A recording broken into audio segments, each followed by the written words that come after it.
extremely honored we are to have our guests from Europe, our friends from Europe to participate. Actually, this morning we had one with our American colleagues, which we had a very good discussion. So this first two opening online webinar serves as a very good start for a two-day conference of the 6th China and Globalization Forum, which it's a CCG think tank's annual forum. For this forum, actually, we have very good turnout. I mean, probably it's the first offline forum that happened in China. And we have almost 300 people attending, and then we have 30, 40 ambassadors, about 20 international organizations, over a dozen, 2,000 international chambers, and businessmen, academic, think tank community. So it's really a great event. I think we are holding this event at a very critical crossroad, the juncture of the pandemic, which is still affecting worldwide, and also we're having this U.S. election is probably coming to a close, and have a winner, appear to have. So I know that there's many things going on, and I really appreciate all the time that you had with us. So as a pillar of the post-World War order and underpins the globalization, as all of you know very well, I mean, the European spirit of multilateralism has been consistently displayed, but also dampened by the Brexit and maybe also the widespread populist anti-globalization movement, and particularly we see the unilateralism in the last few years. So European interest by being affected by the dynamic also of the China-US relations that has been experiencing a rivalry as the US called it, strategic rivalry in the last number of years. So many parts of the world actually is now suffering from this pandemic, but also the uncertainty of the multilateralism. European has been the great safeguard and also great promoter of the multilateralism. Is really how we can work with China, and China can work with Europe, and also probably in the next 4 years with the new president of the United States to forge a new course of cooperation that ranging from climate change to pandemic fighting to WHO support and WTO reform. So it's very fascinating that we are having all of you here with this really great timing, very, very critical time. I would like to present our panelists actually for today for our opening panel of the 6th Annual China and Globalization Forum. I just called this alphabetic order. We have Professor Carrie Brown. He's a professor and director of Lao China Institute at King's College London. He's an old friend of China, has been to China many times. I remember I see you last year at the Strathmore College. Also, you visited our think tank as well. So thank you very much. We also have Honorable He Yafei. He is actually a CCG co-chair, but he's a former Vice Minister of Foreign Affairs, and also a former Vice Minister of China Overseas Diaspora's Office of the State Council. He also served as a permanent ambassador, representative to the UN in Geneva, as ambassador based in Geneva for the United Nations. And but also we now have very important. We have Ambassador Wolfgang Ischinger. I mean, is very well known in China. Ambassador Ischinger is the chairman of the Munich Security Conference, and also former German ambassador to the United States. But particularly, Ambassador Ischinger is well known for his leadership of the Munich Security Conference, and then it's become probably the most important policy platform in the world. And we've been actually attending the Munich Security Conference for the last several years, and we have witnessed how influential, how huge impact it has on the world policy making in the world. So really great to have Ambassador Ischinger online. And last but not least, we have also famous Pascal Lamy. He's the Paris Peace Forum chairman, And I know that Paris Peace Forum is opening today. I really appreciate you're having such a global conference and you're squeezed time to join us, because I know that you've been in China many times. You were the former director general of WTO, which is very very important to China and WTO. So that so it's really great that now you're heading this multilateral governance forum at the Paris Peace Forum. So thank you for your coming. So I think that this is the setting that we're having, and we can have a lot of discussion, and particularly relates to China, Europe. Talk about all the aspect. We are having also live streaming as well. We have quite a few social media is broadcasting, and this morning we have 250,000 viewers online for our previous section. So I think your advice, your suggestion, and your recommendation as to how China, EU can work, European can work together, how we can face in this pandemic, how we can safeguard multilateralism, and of course security and future development are all the relevant topics. So perhaps I could, since Ambassador Yushinger has been on top of many things, I'm also pleased to join you for the Munich Security Conference on the World Health webinar just a few days ago, and you've been really on top of the direction. Perhaps you could give some opening, your statement. We will have a format about each person have a 6-7 minutes of opening statement, and we have a second round. We have some Q&A. So we'll try to finish within an hour and a half. So perhaps Ambassador Yushinger, you can go first.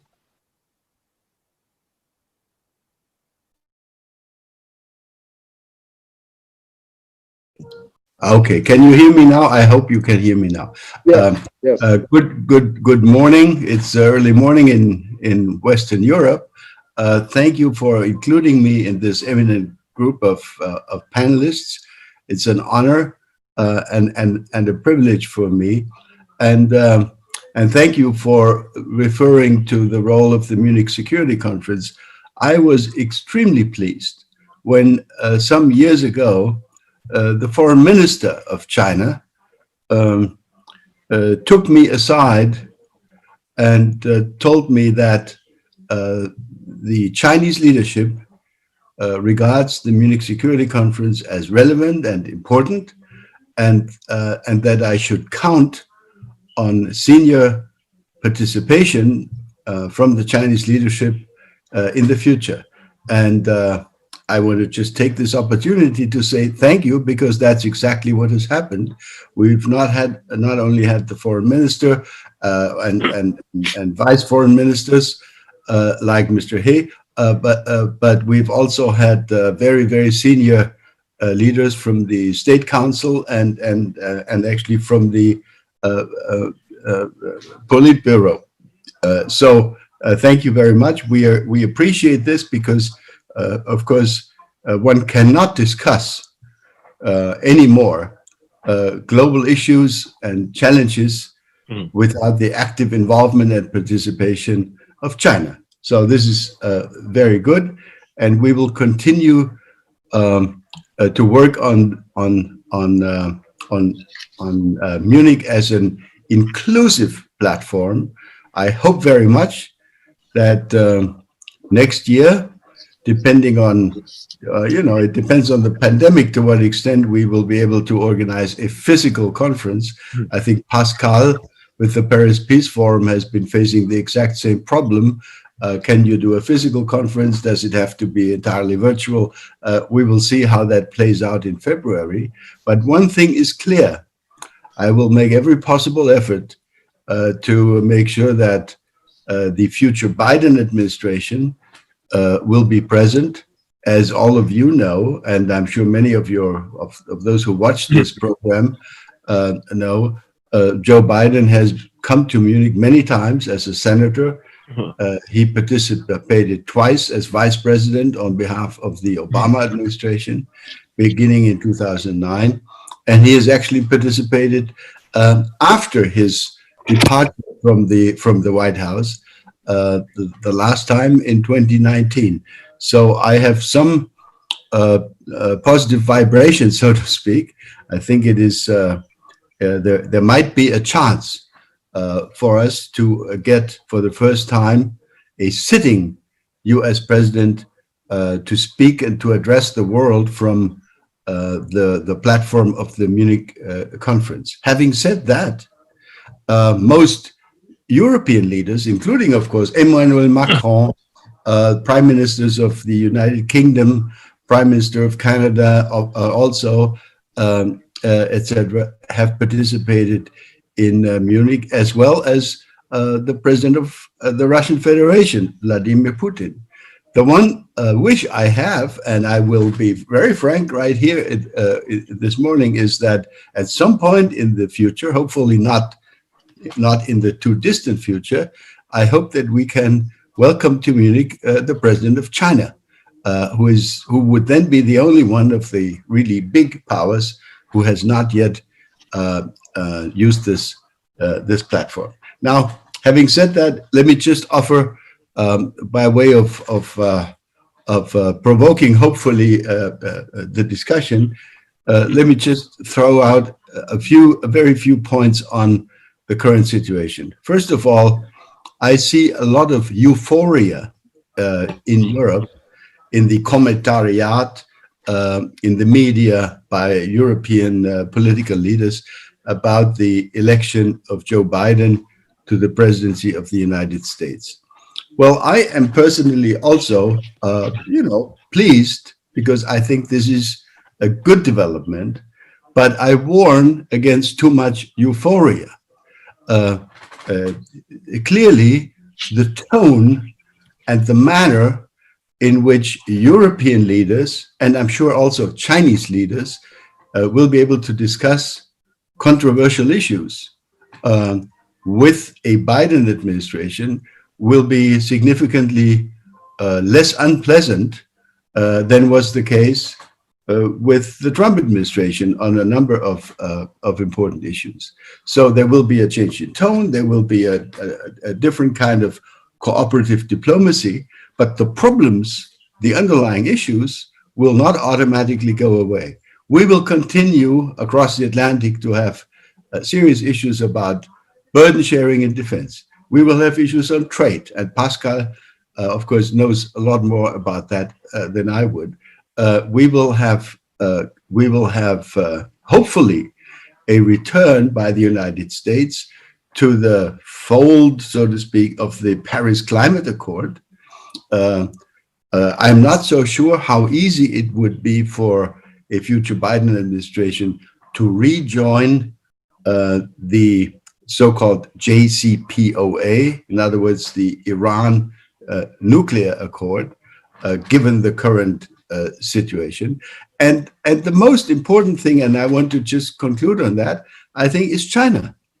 Joe Biden has said in the campaign, and I, in preparing myself for this round of discussion this morning, I looked it up again. He has said not only once, but several times during his campaign that he needs to, and he will be, and he needs to be tough on China. So we should not expect a future American President Joe Biden to soft pedal on China. The US Congress is not in a friendly mood with regard to China. And that means that for us in Europe, for us in the European Union, figuring out a consultative arrangement with the United States to agree or to disagree or to work together in our relationship with China is going to be a serious challenge. It's not going to be easy, I believe. So there's a lot of homework ahead, especially for us in the European Union, because I think we will be able to play the role which we should be playing in coming years as partners of the United States and in our relationship with China, only if we can speak with one voice. And we're not really doing that yet. We're doing it, of course, on trade, but we're not doing it on foreign and security policy, which means that the European Union is often, when it should be present, when it should be able to defend its security interests regionally or globally, it is quite often absent or not, at least not sufficiently effective. So we need to do a lot of homework, and there's a lot of work ahead. Thank you. Thank you, Ambassador Issenger. Fascinating discussion. I think you have really set a tune for a panel discussion as well. I'm also know that how attractive a Munich Security Conference is, and you have actually there's a parade of global leaders have gone through your your conference. So it's a good idea that a president-elect Biden and President Xi may be at the possible next time attending Munich Security Conference, and certainly China will be looking more and more international engagement, and that is really a great ideas I think that you have mentioned. So we have actually maybe we should have a China representative speak now. Minister He is a seasoned diplomat and has been positioned in Europe for many years, and also has been positioned in the U.S. So he has been a researcher, a global researcher on the globalization. You have been publishing books and articles for quite some time now. So Minister He, what's your take on the current China-EU relation, China-US, and what's the next stage of globalization? Probably you could share something with us, Minister He. You have to unmute. Yeah. Mm-hmm. Oh, sorry. Now, thank you very much for to be in this with this distinguished group. Thank you, Mr. Wang, for inviting me. The American election, we have been all watching the election with fascination. It has left us food for thought, as I see it, on at least on three things. One, the deep social division within America will be very difficult to bridge in the short term. So political radicalization, meaning identity politics, populism, ideology, and so-called America First will continue to exist, to continue to play a role, even if Biden will be in the White House soon. Secondly, of course, the Trump's signature unpredictability in its foreign policy and the unilateral withdrawal from international organizations, agreements, for instance, JCPOA, etc., will be halted for the time being. Policies will be reviewed. And U.S. relationship with European Union will have enough, I would say, space for rethinking, revisit, to be improved. Thirdly, I agree with Ambassador Wolfgang that we should not have too much euphoria about U.S.-China relationship in the short term. We will wait and see. I will talk about later. But anyway, according to American political guidelines, whenever a new government is in office, it will have a period of time to review its policies, its foreign policies. From my perspective, its policy towards China, its relationship with Europe, and its attitude, policy towards global challenges, such as climate change, Iranian nuclear issue, will have an opportunity to be not only reviewed, but also have some room for improvement, maybe rejoining or readjustment.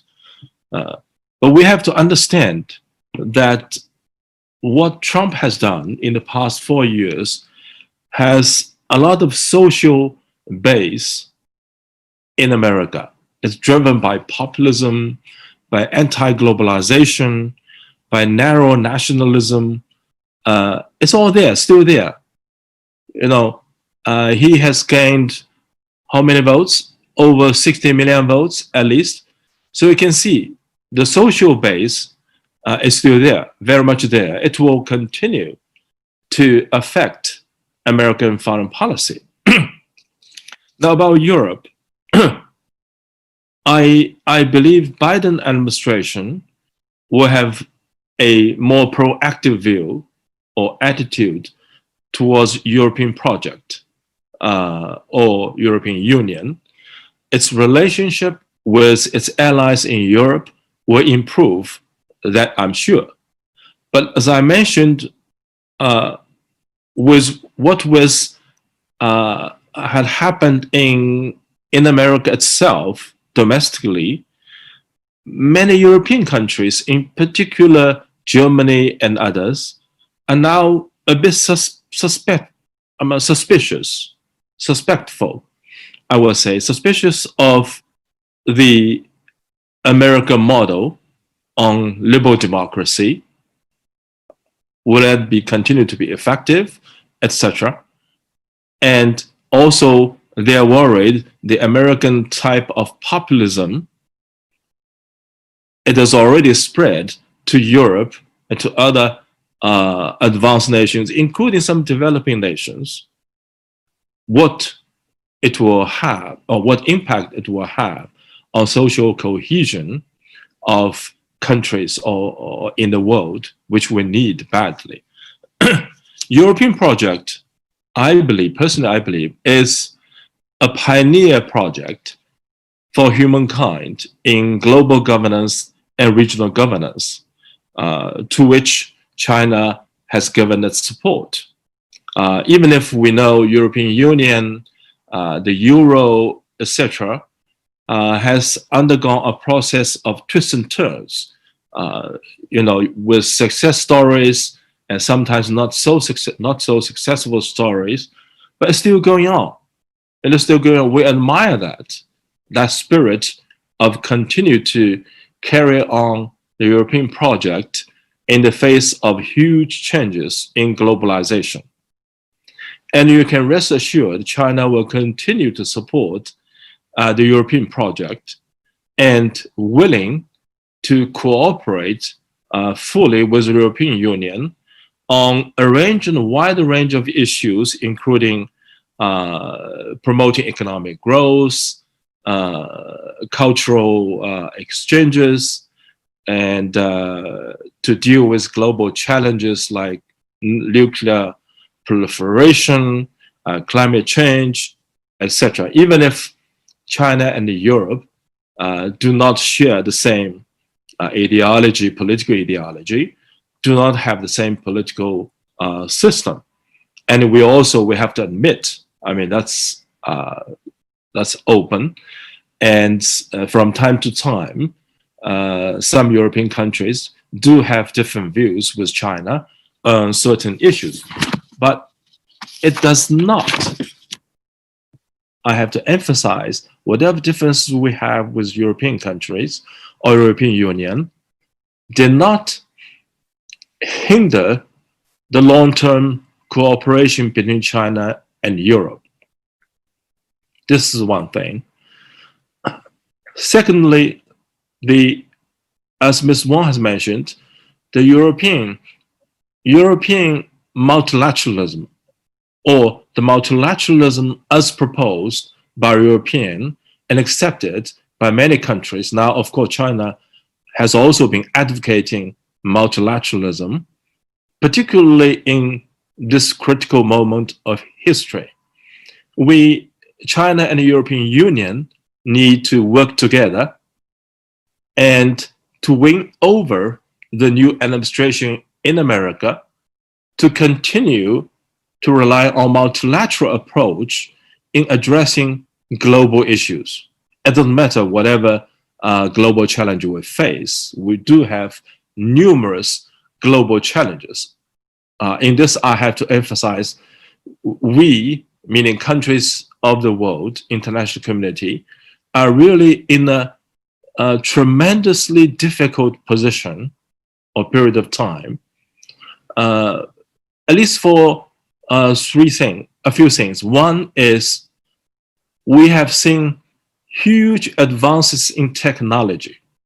You know, technology is both a good thing and could be disruptive, very disruptive. It has created global supply chain, increased wealth for many countries, but also because of globalization, we should not blame probably globalization, but because of the free movement of capital, etc., etc., and we do have cases of a certain segment of populations in advanced nations, their income has been stagnating for a few decades because lower ends and middle part of the global supply chain, you know, industries have been moving out of these countries into developing countries as capital is seeking more profits. So technology, again, is advancing very fast. We have numerous new technologies. How will it change the whole picture, political and economic landscape? How will it change the relations among major nations? This is one thing. Secondly, the traditional security threats, the military confrontation, geopolitical rivalry has been on the rise. We see higher tension between US and China, US and Russia in a lot of places, including South China Sea, etc. But in addition to that, we all have witnessed how much damage COVID-19 has done to all of us. Europe is experiencing the second wave of COVID-19, and we don't know when it will end until we have, you know, lots of really reliable vaccines. Infectious diseases, climate change, nuclear proliferation, cyber warfare or cyberspace conflicts. These are all new challenges, what we call non-traditional security threats. And now these things are combined to present us with a ugly picture. When we look into the future, as Guterres, UN Secretary General, has suggested lately, the future looks, you know, very bad. It is unpredictable. It is uncertain. It is not stable, full of instability.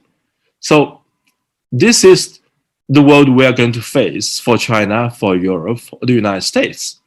And US, of course, has been abdicating its responsibility in the provision of global commons in the last few years. You call it isolationist, unilateralism, etc., populism, whatever name you want to put on it. But the truth is, one pillar, or one of the pillars in the provision of global commons has collapsed. We do not know yet, Mr. Biden can lead US back onto the right track. As I suggest from the very beginning, the social cohesion is in question. The social division is very deep in America. So I would say for US, for China, for European unions, we all have lots of domestic difficulties, challenges to overcome. European Union has its own problems. China has it too. US, as I mentioned, a lot.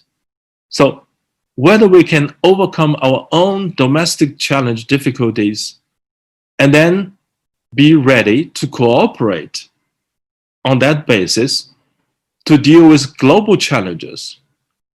So you can see you have two layers of challenges, domestic and global, which are highly interrelated, by the way, because without a favorable cooperative international environment, it will be extremely difficult for a single country or a group of countries like EU to address its domestic challenges. But without a success in overcoming domestic difficulties, again, it will present lots of hindrance or difficulties to engage in international cooperation, because some people blame all these domestic issues on globalization, on international cooperation. So these are the things that we need to watch. So multilateralism, I would say, is very much needed at this critical moment. Now, on US-China relationship, again, I agree with Wolfgang that I don't think Mr. Biden will be soft pedaling on China-US relationship, because the whole strategy has been changed. The strategic perspective of China by the United States is more or less bipartisan, and it has certain social basis, social foundations. So it will be difficult or even impossible to return to ground zero, for instance, to return to the period prior to Trump or prior to Obama. I don't think so. So what we are going to see is the arrival of a new administration will give us a pause in the escalating spiral of rivalry or competition between the two countries. A pause, an opportunity to have a new look, at least to review what has been going on, to see probably how dangerous it is, and then can sit and talk. You know, it's very unfortunate there has been no talk in whatever form between two countries for some time now. It's very, very unusual and very dangerous. So probably with Biden in the White Office, we have a chance to start talk. It might not be strategic dialogue. I don't think, we will by one step leap into strategic dialogue, but at least we can start on issues or areas where China and US share common interest. For instance, finance, financial problems or financial market, capital market. China has been continues to open capital market, and financial risks are accumulating across the globe with unlimited stimulus packages or unlimited QEs. So finance is one project or one topic we can start discussion. Cyberspace as a very serious and urgent non-traditional security threat. How can we manage cybersecurity, for instance? Thirdly, a revisit to the establishment and operationability of crisis management mechanism between the two countries. In case anything happens on South China Sea, etc., we do have a reliable channel of communication and the mechanism to manage the conflict. So at least give us some hope that dialogue may restart.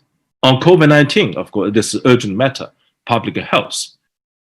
I do hope on international, on global governance, like the reform of WTO. I think Pascal will be talking about it later on. Reform of WTO. How can reinstate WHO, in its central position, central role to mobilize global sources to combat COVID-19 or future pandemics. In talking about global governance, I believe that a nexus, so to speak, a core of China-US coordinating, the two try to, as they were suggesting, China-US should rule the world, which I do not believe will ever happen. But what we could anticipate with China-European in closer cooperation in global governance, we can nudge United States in the same direction. As long as China, European Union, US to a certain extent join global governance or rejoining global governance, and with the support of countries like Brazil, India, and a group of developing countries, we do have hope to repair the global governance architecture was in disarray, total disarray now. There was almost no global governance architecture or system to talk about now. Unfortunately, whether it's ad hoc arrangements or permanent organizations, all are in danger. Some are in immediate danger than others. I think we need to revive the Iranian nuclear deal, JCPOA. We need to revive Paris Agreement with US rejoining, etc.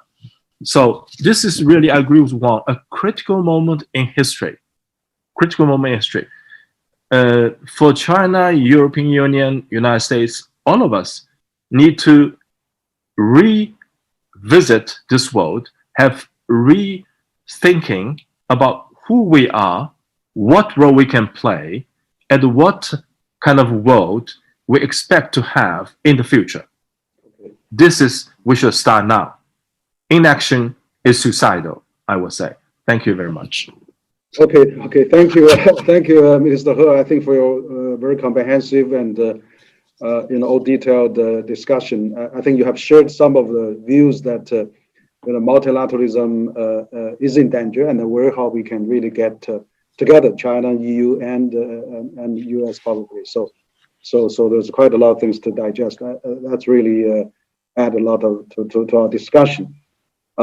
Now, I'd like to really, I know Pascal is very busy today, and appreciate your coming. And I want to invite Pascal Army to speak, because Pascal Army is the former Director General of the WTO, and he's very well known in the international for his WTO role, a number of years.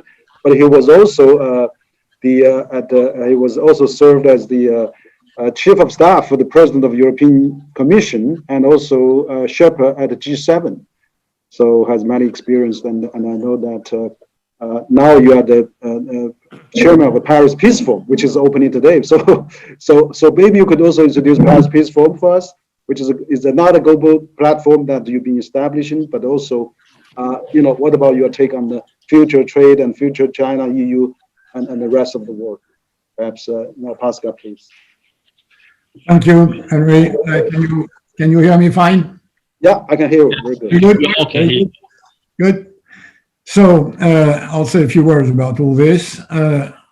Like Wolfgang and Yafei, I will start by looking at this triangle, which in my view will frame geoeconomics and geopolitics for the time to come between China, US, and Europe, and which I see as, unfortunately, in many ways, as a triangle of vulnerabilities. Why so? Because the US feel vulnerable vis-à-vis China, China feels vulnerable vis-à-vis the US, and EU feels vulnerable both vis-à-vis US and China. And this creates a situation which makes more difficult the sort of international cooperation system which we had lived with for the last 30 or 40 years, because this vulnerability has increased in recent times and is now the main feature. Two big events in 2020 will have impacted this triangle. The first one is COVID, and I agree with what has already been said, which is that COVID has made this triangle more fragmented, more difficult. Bilateral relationships within this triangle have been severely damaged by the COVID crisis. That's the bad news. Another element in 2020 will have happened, which is on the good news side, which is, of course, the election of Joe Biden, which might, to some extent, and I agree with the sort of caveat which Wolfgang has mentioned, Joe Biden does not have a magic wand, but there is good reasons to believe that US back to the table of international cooperation is good news. So a force for bad, a force for good. How will these two forces balance and play out? I think it's not clear, but there is room for some improvement of the way this fundamental triangle between US, EU, and China will work. Let me, like my good friend Yafei here, look at what this could mean. Where can a new, more cooperative arrangement within the triangle work? And this is exactly what we will be discussing during the Paris Peace Forum, which, as Henry said, starts today and will last tomorrow and the day after tomorrow. It's become a major international event, sort of 10,000 interactive participants this time, plus a few 100,000 followers on the social networks. We are nearly at the range of Chinese numbers, sort of big numbers which we all now target with these platforms. And by the way, most of you around this digital table will be participants, and the others are, of course, welcome. We will focus precisely on what could be done within this triangle of vulnerabilities in a time where more cooperation may be the order of the day. Let me mention three areas. One which is short-term and which is vaccine. This is an urgent short-term matter. We know that China, US, EU are covered, that whatever formula, whatever invention happens, the three of us will cover our citizens. The real problem is not there. The real problem is what do we do with a part of mankind which is not covered by a vaccine, which is roughly more than half of the world population. This is a major issue of international cooperation for the times to come. It's not only a question of finding the roughly $20 billion we need to buy and cover the population. It's also a matter of governance, a matter of solving the famous problem of the last mile. So that's one short term where China, EU, US can do a lot to alleviate a dire sanitary situation. The second issue I will mention, unsurprisingly, is of course trade. The WTO is based on a triangle of US, EU, China agreeing or disagreeing, not that the rest of the membership does not matter, but an agreement between US, China, and Europe is a necessary condition for any step forward in the World Trade Organization.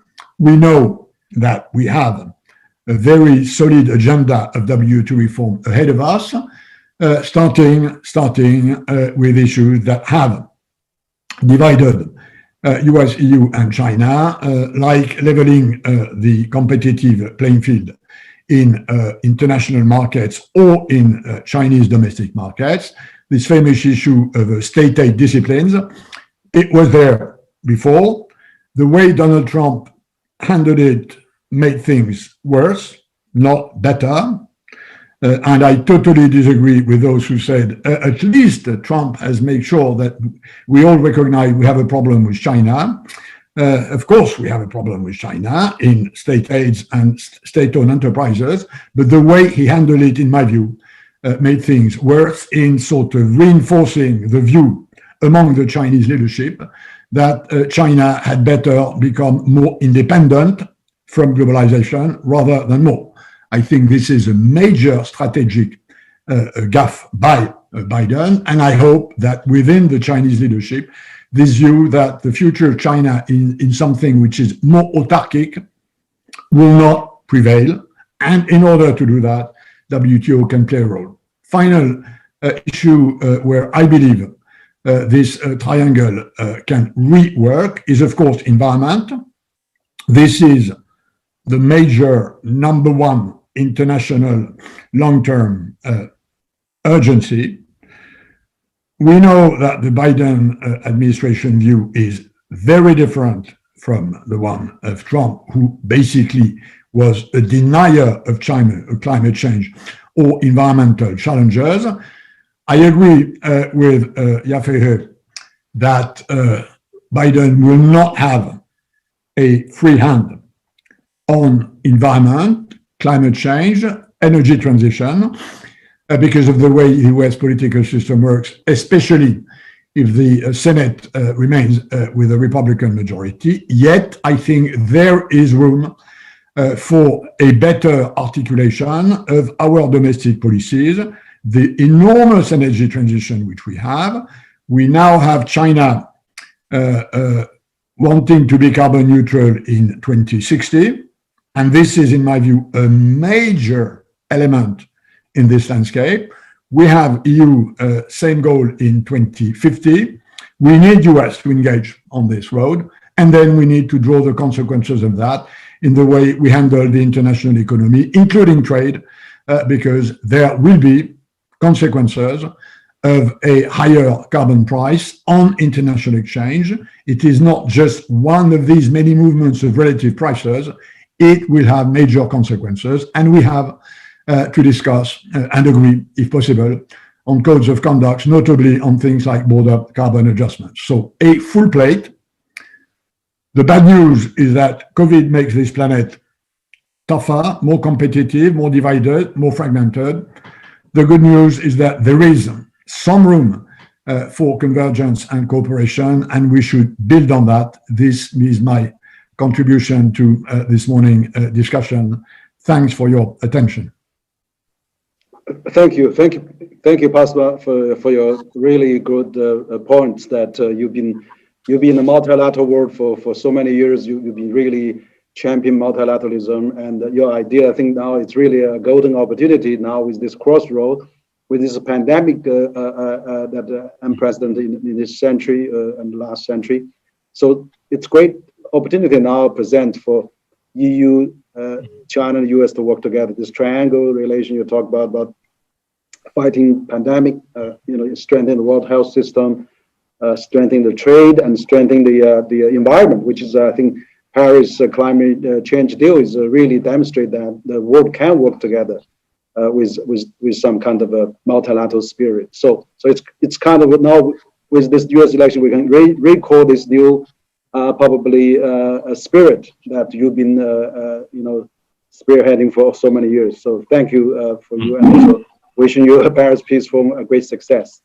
And now I would like to also invite my friend Harry. I mean, you're based in UK, but you experienced firsthand how Brexit and how China, EU, China, UK, and many issues. And you've been writing a lot of articles and books, and so you have a very deep research on China.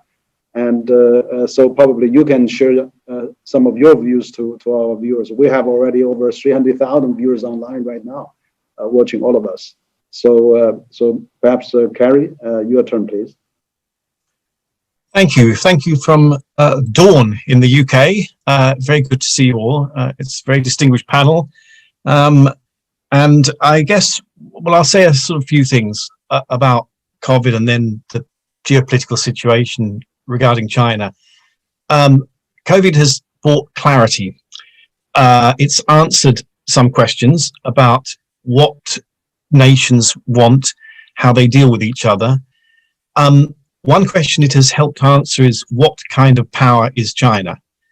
I think we have been in Europe and America split between those who believe that China is coming to impose its values and system. It's a proselytizer. And those who think of China maybe as a self-interested power, reluctant to really get involved in the affairs of others, not at all wanting to expose or to expound its values, because it understands that they are very unique to it, with its political system, its cultural and intellectual background, its history. It's an exceptionalist. So I think COVID has shown us, in fact, that China is much more likely the latter.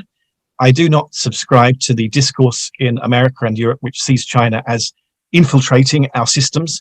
I think the problem is that China's method of communication antagonizes the fears in Europe and America, and acts often as a proxy for problems that we often have with ourselves. As the retiring head of the British Security Service, the MI5 service, Alex Younger, said in an interview with the Financial Times, I think last week, misinformation, interference in electorates, these kinds of things were, and you know, the kind of big divisions we see in our society, like the American election, like the Brexit in UK, these were not things that others did to us. We did them to ourselves. And I think while China has been put as the perfect, you know, kind of sort of the perfect criminal in this, and has not often been able to communicate why it is not actually that, you know, it's not guilty. We need to now be honest and say that much of the responsibility for the divisions and challenges that we face lies with ourselves. And I think COVID has really illuminated that. In the beginning of the year, we took a position, I think, in the UK, for instance, and in America, that this was a typical Asian problem, and it would be sort of illustrating the poor governance in, you know, kind of China and elsewhere, that we would not really be affected by it. We now see an America which I think yesterday had an appalling number of new infections, the UK fighting with the second wave, across Europe, new lockdowns in Paris and elsewhere. We cannot now say that our governance systems are so superior. I'm not saying that the problems that they face were, you know, so kind of easy and you know, anyone would have problems. We do have to acknowledge, though, that to be a democracy does not mean necessarily that you are going to be able to deal with the kind of problems that the pandemic confronts you with. And we do have to think about the ways in which the Chinese governance system has dealt with the problem, and may, in fact, have things that can teach others. Many people, however, in Europe and America, this is a very hard thing for them to countenance. So that's the first thing, this giving of clarity about the kind of power that China is. The second thing is really about the structure of international relations, which other speakers have referred to. The common, you know, sort of language now is about a new decoupling. But I would say that, in fact, coupling never happened anyway. And what we are giving up is the dream of, you know, this kind of unified future where a world would operate with America and China and everyone happily sitting in a uniform structure. We did our best, and the WTO, as Pascal Lamy, you know, kind of knows very well, was a huge instrument to deliver that, but it's obviously had very, very big limits. And now I think we have to look at a world with a complex architecture of areas of profound mutual cooperation, public health and climate change, for instance, where everyone sees their self-interests as working together, but also a world in which there are areas in which we are profoundly at odds.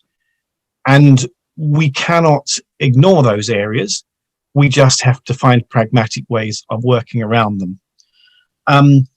The issue really with the American language under Trump is this idea of a righteous battle in which, in the end, America would vanquish, the sort of Chinese communist regime.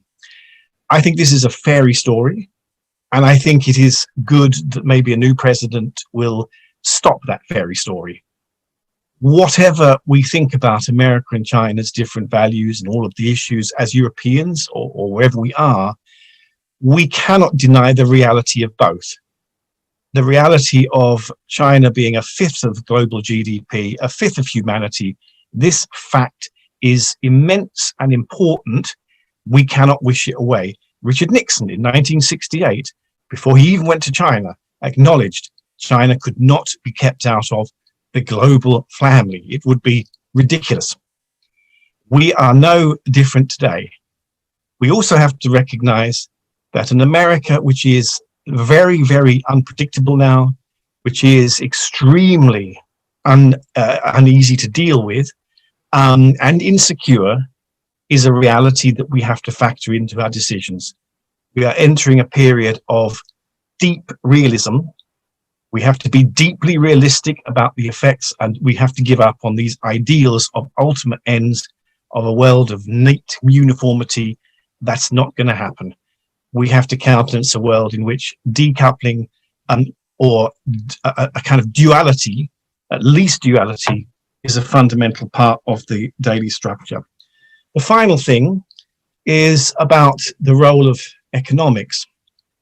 The public health battle in the last few months has been a very severe one, and it has brought the economies of Europe and America to their knees. America is doing better. Europe is going to go through a tough time with potentially mass unemployment, recession, maybe even depression. It's looking not particularly good. I hope that we avoid the worst, of course, but we have to look at, I think, 3 scenarios, and all of those have a significant impact upon what role China plays. The best outcome, of course, would be that Europe is very robust, that China is very robust, and America is very robust, and this is a blip that everyone gets through, and next year we enter a period of modest to even decent growth. That would be wonderful, but I think it doesn't look very likely at the moment. The second is that we all suffer significant economic problems. Now, China has already posted positive growth and looks like it might have 4% or 5% next year, according to the IMF. So this is, kind of not looking very likely. But even if it were that everyone's economy were to go through tremendous problems, why would that be good? It's just going to be, a massive, massive issue. So the third, I think, which is looking most likely, is that Europe will have suffering, that America will have suffering maybe more modestly, but China will prevail. This is going to pose profound questions about the attractiveness of our systems for delivering the kind of material outcomes that we want for our populations. And I think it's a question. I'm not saying that it's going to mean we get to some conclusions, but it is a significant issue. The economics now is going to be the battleground, not the public health area. And the economics is going to basically decide geopolitics. And what is extraordinary is that decisions made in 1978 about, the Deng leadership then putting all of their efforts into economic and material well-being in 2021 may well mean that we will face the extraordinary outcome of a world in which the greatest practitioner of capitalism and the most successful is a communist-led country. Thank you very much. Thank you, Professor Brown, and for your also very different view as well. I think that you talked about the COVID-19 being as a testing ground of the governance of the country. Maybe China is trying to manage its own situation, trying to really do the best performance it can, and keep a positive growth of its GDP. So I think the world really had to work together. No country is island, and I think hopefully some of that can be understood well outside China, rather than view that as a threat. Maybe that's something we could have a better understanding of. So I think that we have actually concluded our first round, and I think in this round we have talked a lot of questions. I think we'll make a very good digest of that, and we'll show some of the episode at our banquet tonight, and also our conference tomorrow opening as well. But I think also we have some further questions. A few some CCG prepared. For example, for Ambassador Yishinger, what do you think of the China-Europe comprehensive agreement on investment that both leaders have committed to talk, and also potential of the future cooperation in revitalize the multilateralism, and Munich Security Conference, of course, play a huge role, and on pandemic fighting, what would be the next? And of course, for Pascal, you are the top official at the WTO one time, and then what do you think of the WTO future? I mean, particularly with this dilemma right now they're having, and of course future cooperation, and also Minister He talked about all the things that around the international and global governance. Maybe China just ushering a new 5-year plan, and maybe you could shed some light on that as well, and how that can happen, impact the world, and also for Professor Brown, UK and globalization. What's the next phase of UK globalization? And UK is not even applying to join TPP now. And what's the future Sino-British trade and economic relation? We also have some questions actually, online from the media. We have over 300,000 people watching now, and so on the media there's a few questions. I just generally mentioned that. How should China cooperate with Europe in the next 5 years? On the economic and other issues, including Belt and Road, for example. This is from Hong Kong China Review News, and also from the Red Star News. It's what's the opinion about China's world economic development with the world? How that the development of China, how that connected with the world? And also for Pascal as well, what you think of the prospect of Biden not going back to the WTO, and how that will help the WTO reform, and also from China Business Network, which is a well-known media in China, with Biden as the next president of the U.S., what this means to the multilateral, institutions, and particularly COVID-19. I think some of the questions you already touched upon already, and some of them are probably new. We have about 20-some minutes left. I think that maybe we have 4 or 5 minutes, probably 5 minutes. You have your concluding thought, maybe touch upon some of those issues, which I think that you have already touched quite well at the beginning also. So perhaps we can have Ambassador Wolfgang start again, and you've been really, you didn't speak much at the beginning, but I think you were really a platform builder, basically a bridge builder, and then with this upcoming Munich Security Conference, really highly hope for that. If you had all the leaders in your speakers, that would be really making a lot of contribution. So perhaps Wolfgang, can you speak first? You can unmute. Yes, thank you very much. Well, a lot of ground was covered, and I know I have only just a couple of minutes for a response. Let me first respond to your question about the EU-China effort to agree on a comprehensive investment agreement. As I'm sure all of you know, getting this done was certainly before the pandemic started one of the key ambitions of the current German EU presidency. Now, because of the pandemic, but also because of unresolved issues in the negotiations about this particular EU-China agreement, we have not yet made the progress which I think was desirable. Look, this agreement is of enormous significance. It goes far beyond the issue of investment rules.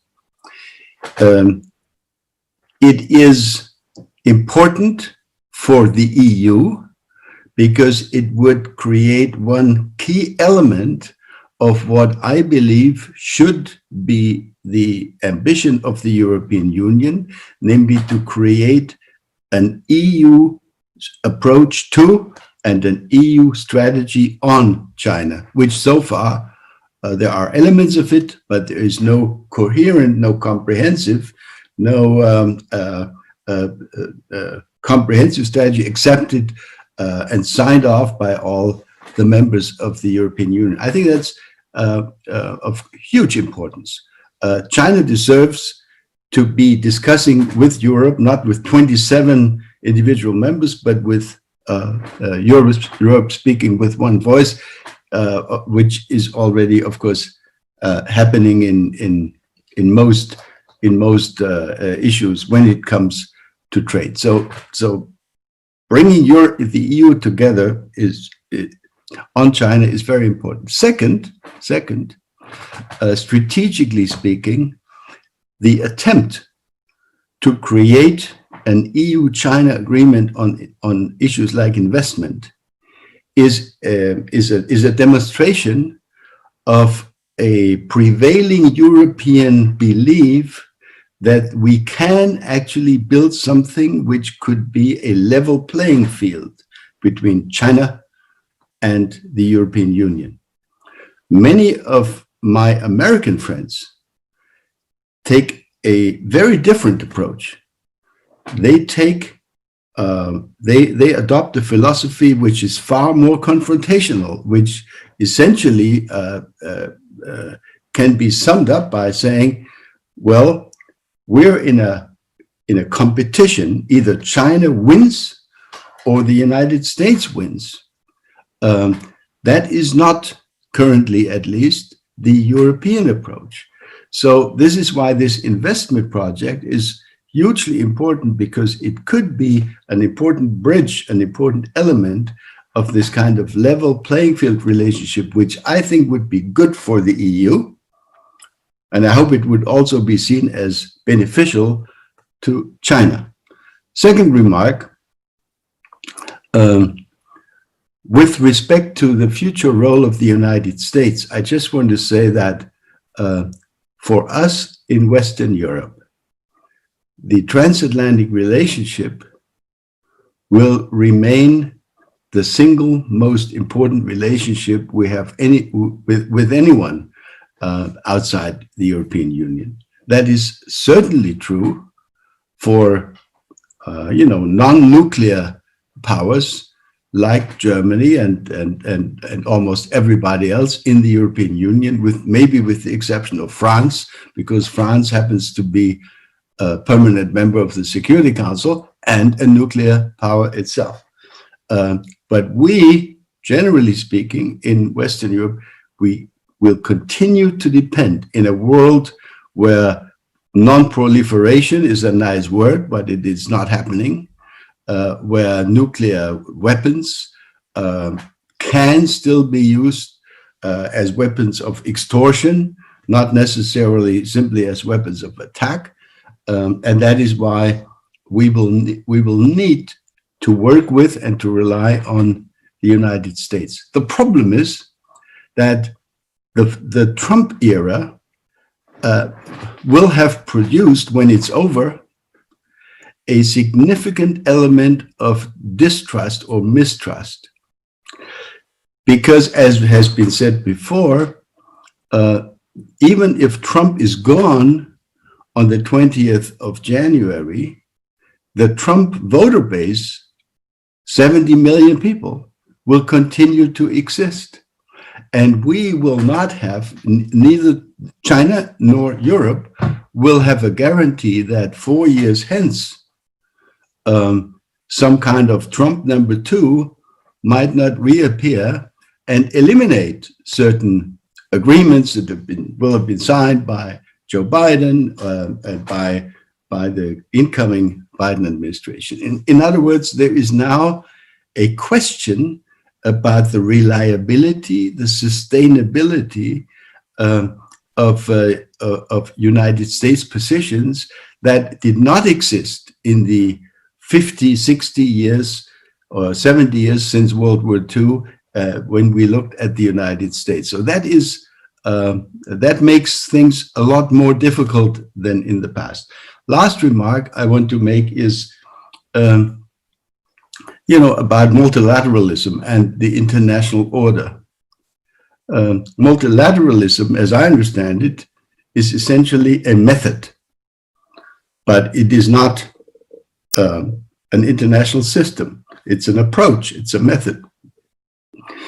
The international system, which we thought we had erected, for example, by the Charter of Paris regarding the Euro-Atlantic space in 1990, this order has more or less evaporated. The belief which our friend Bob Zoellick expressed many years ago, that China would end up becoming a responsible stakeholder of what he thought was the American-built liberal international rules-based system, that belief has evaporated. I think my view is that China is very interested in a system that works, but not necessarily simply by adopting or integrating into the post-war system built essentially by the United States. In other words, from my European point of view, I am looking at an international environment where most of the certainties with which I grew up as a young diplomat and as an ambassador and as a decision maker, most of the certainties are gone. The certainty that America will continue to protect us forever is gone. The certainty, Pascal is my witness, the certainty that we will, of course, always have the idea of ever closer union in the EU has been damaged somewhat by such phenomena as Brexit. And the certainty, and that has been presented by Professor Brown, the certainty that, at the end of the day, everybody will find out that democracy is the best model that everybody else will follow, has also been damaged by the lack of success in meeting challenges, as has been pointed out by Professor Brown. So many of the certainties which we consider to be givens have evaporated, and I think this is why we in the European Union will need to make a much stronger effort to be united, to speak with one voice, to defend the interests of 450 million people more effectively, because we will not, in my view, we will not be listened to if the 27 small states of the EU try to defend their interests nation state by nation state, which unfortunately we had examples of in our reaction to the pandemic earlier this year. That was not a very happy presentation of our commitment to acting collectively and acting together. So again, I repeat what I said in the beginning. We have a lot of homework to do. I hope we can do that in good cooperation with China, and this is my last word, but we expect China also to be ready for compromise. We need to be able to say to our voters that our relationship with China is built on the idea of reciprocity. What Chinese companies can do in Europe, we expect European companies to be able in China, etc., etc. Thank you very much. Thank you, Ambassador Yishinger. I think you have made a very good 3 point and very well emphasized the importance of EU-China investment, comprehensive investment treaty. So that's great, and also the importance of future relation between EU and China. Thank you for your excellent remarks. I think we have quite a few questions to pose to Pascal Lamy on WTO and on those things at future trade. Perhaps Pascal, and also on Paris Peace Forum, maybe you could give us a little further explanation on that. Yeah, three short points, having listened to my colleagues and to the questions. First, of course, on WTO. I believe the WTO has 2 problems. One is its software, and the second one is its hardware. Most of the attention of experts, diplomats, intellectuals, experts, is on the software part, which is the rule book. WTO is about the rules of global trade, how to open more trade while leveling the playing field in ensuring that the benefits of open trade stem from fair competition.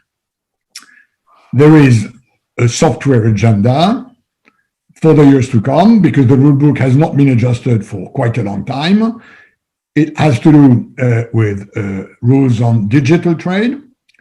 It has to do with further leveling the playing field on state aid discipline, which were constructed at a time where everybody believed that China would converge to a global capitalist system, as was already mentioned, and privatize 90% of its economy. This is not happening.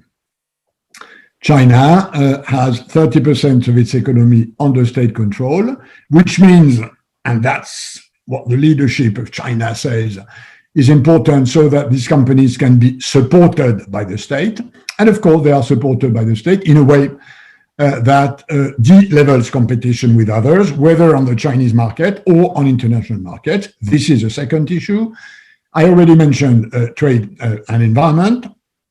So the good news is that while Mr. Trump tried to kill, destabilize, damage, paralyze WTO, Joe Biden will be back to the table in trying to find the necessary agreements by negotiation.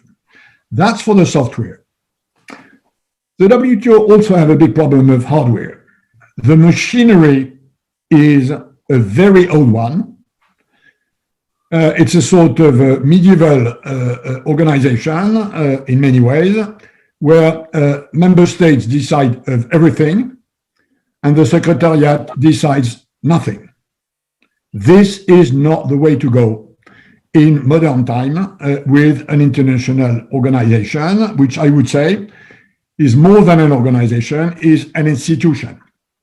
And there is a need to rebalance the decision-making system, the way proposals are cooked, the way they are considered, the way they are discussed. And this is an issue which, in my view, is a machine room issue.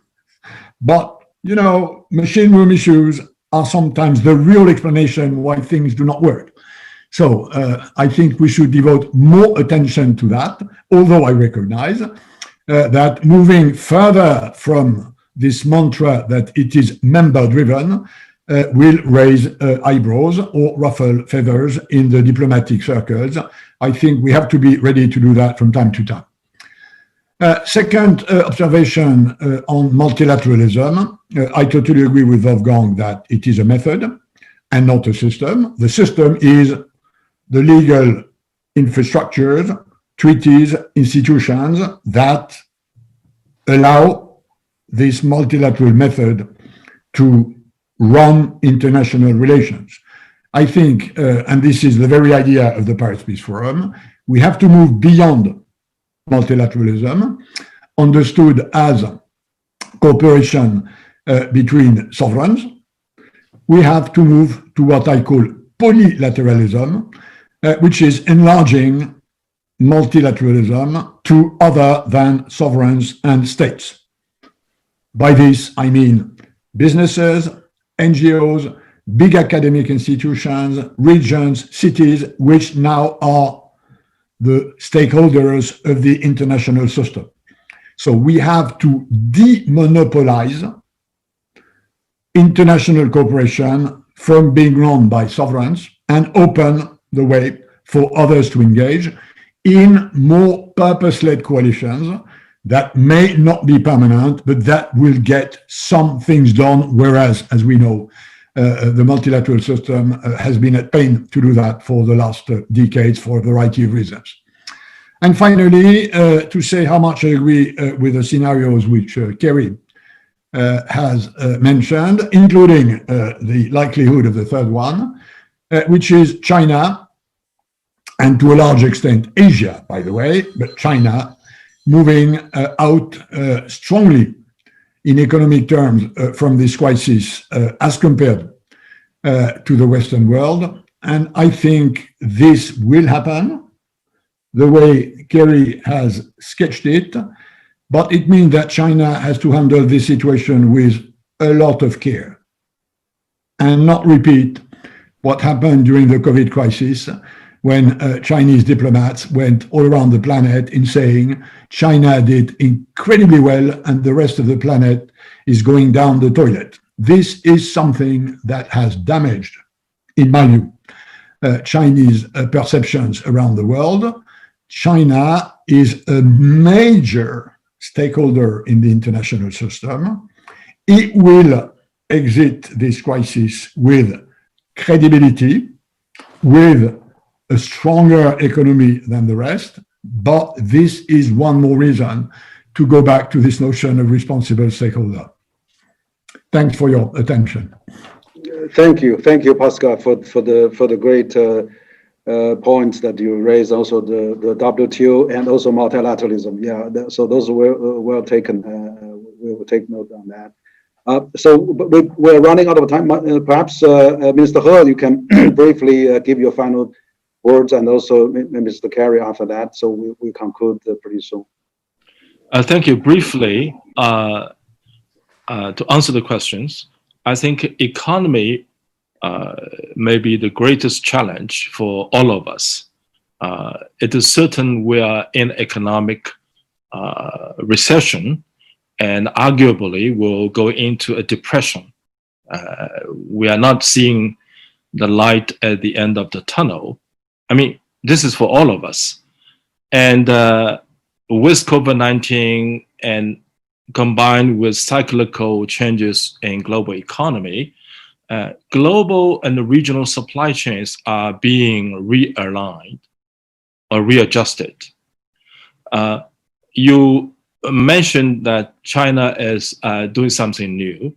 China is formulating the 14th five-year plan, and also a longer-term vision of economic and social development through the year 2035, with a focus on dual circulation, relying more on domestic consumption. The economy was driven more by domestic consumption, but at the same time maintaining engagement in international economic cooperation.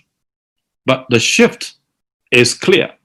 The shift is clear to domestic consumption, more to domestic consumption. So global supply chain, regional supply chain are changing.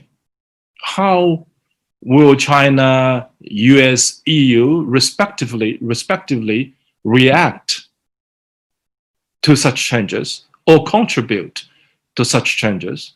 I agree that in this triangle relationship, the most important three countries or group of countries, China, US, EU, US has become the most uncertain one. Lots of uncertainty about its future. Even if Biden might tactically return to the negotiation table, rejoin some of the institutions, but to what extent, how much he can make US back to the right track is still uncertain, and very much uncertain, because the social division, as I mentioned, in the United States will not go away. It will only be exacerbated. I do not wish to see a situation where China's success in economic growth be viewed as a victory of a growth model compared to other growth models. Then it will become ideological competition. Pascal has mentioned we should focus on what we can do together on two things: promote economic growth. Some of the immediate challenges like vaccine distribution, we need to consider very seriously, but how to promote sustainable economic growth for the future of mankind, it's the common responsibility for all of us. It will not rely on one economic model or success of one or the other. I would not like to see a situation where this is happening, a zero-sum game again, not in geopolitical terms, but geoeconomic terms. Supply chain will change. It's a fact. We need to face it. But how best we can do it, including, as Pascal mentioned, the reform of WTO, is part of the process. Upper architecture, the basic supply chain, all needs to change to go with globalization 2.0. So we should do something right now. China, EU first, I think. We may be able to attract or to pull back US into our embrace, and gradually we may move along the same line. So this is what I want to say. Thank you very much. Okay, thank you, thank you, Minister He, for your final words, which also outlined the new development recently in China about 14th five-year plan and the dual circulation and Vision 2035. Thank you for that. So we'd like to have a Carrie for the final words as well. What's your final words about the globalization and of course the China-UK relations and Europe as well? Yeah, your final words, please. Yeah, just two things. On the UK's very unique position, I didn't want to depress people too much, so I avoided the subject of talking about the UK. We will see the ways in which desperation makes people inventive, because I think the Johnson government believed early on that Trump would get a second term, and that therefore there would be a trade deal with America and we would become more Atlantic facing. And that's obviously very, very changed now because of the President Biden's election. So I don't know how we're going to kind of balance the, possibility of having no deal with the European Union and not an easy deal with America under Biden. And also a lot of the kind of language that our politicians use about China, I think, shows there's going to be issues with having a trade deal there. So we will need to have a fundamental rethink if we're going to be able to move forward. And maybe that will happen quite soon with a deal with the EU, hopefully. But we do need to make decisions very quickly. On the other issue of, I think for China to come to some comments, I think Pascal Lamy and others have said, China's greatest problem now is its success. Every day in which it is more successful than America and Europe is a day of peril. Because I think the mindsets in Washington and America have always been of a China which was going to sort of, fail and need to change to succeed, by having a different governance system. But I mean, it's obvious that that's not likely today. And I think we talk about the tone of the Trump leadership and how even in changing that tone, if Biden changes nothing else, it will be an improvement because there'll be a different tone.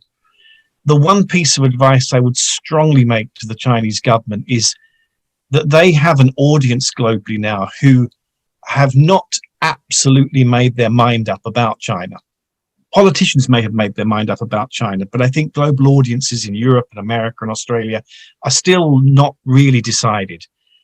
And the tone of Chinese diplomacy now is critical. It's critical. And if China sounds victorious, if China sounds like it's kind of very, very categorical about, certain things, that will mean that this historic opportunity to have at least a more listening global audience will have been lost. I'm not saying that the global audience is going to be particularly friendly towards China, maybe, but I think they are listening now.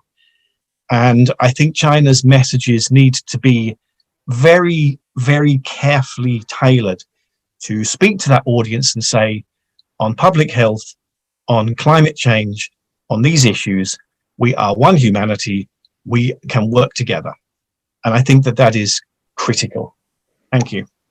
Thank you, Kerry, for your final words. I think you said well. I think that's exactly also we want to conclude our today's very distinguished panel discussion about on the confrontation of those common challenges and to the mankind, the pandemic, economic development, all recessions, how to fight them, how to have a better economic growth. That really are the fundamental issues that facing not only China but also other worlds. So we really have many reasons to work together. So I think we're going to conclude. I'm glad to report actually we're having over 700,000 viewers and listeners online to have this live streaming in China. I think we did better than the morning section. Probably at the morning time where everybody's in rush hour, but now in the afternoon in China, everybody's really had time to listen to us. Probably also Ambassador Yishinger and Pascal and Mr. He and Brown has more attractiveness. But anyway, I want to conclude. I want to thank our speakers again, Carrie Brown, Professor and Director of Law China Institute at the King's College in London, and also Honorable Mr. He Yafei, CCG co-chair, but he's a former Vice Minister of Foreign Affairs, and also former Vice Minister of State Council oversees China's diaspora affairs. And of course, Ambassador Wolfgang Ischinger, Chairman, Munich Security Conference, which is a very important conference, former German ambassador to the United States. He knows the US very well. And last but not least, Pascal Lamy, the chair. Currently, today, actually, Paris Peace Forum is opening. You are the chair for that. Thank you for coming. But also, you are the former Director General of World Trade Organization. So this is really fascinating discussion. We really appreciate all your presence. I think it will add great value to our 6th annual China and Globalization Conference. Since I hope that you'll come in the future, we invite you to come in person, but this time we can only do online, but your view has been heard probably more than any offline conference. We actually had a better communication online as well. So once again, thank you very much and appreciate all your wisdom and advice and recommendations. Thank you so much. Goodbye. Thank you. Thank you very much.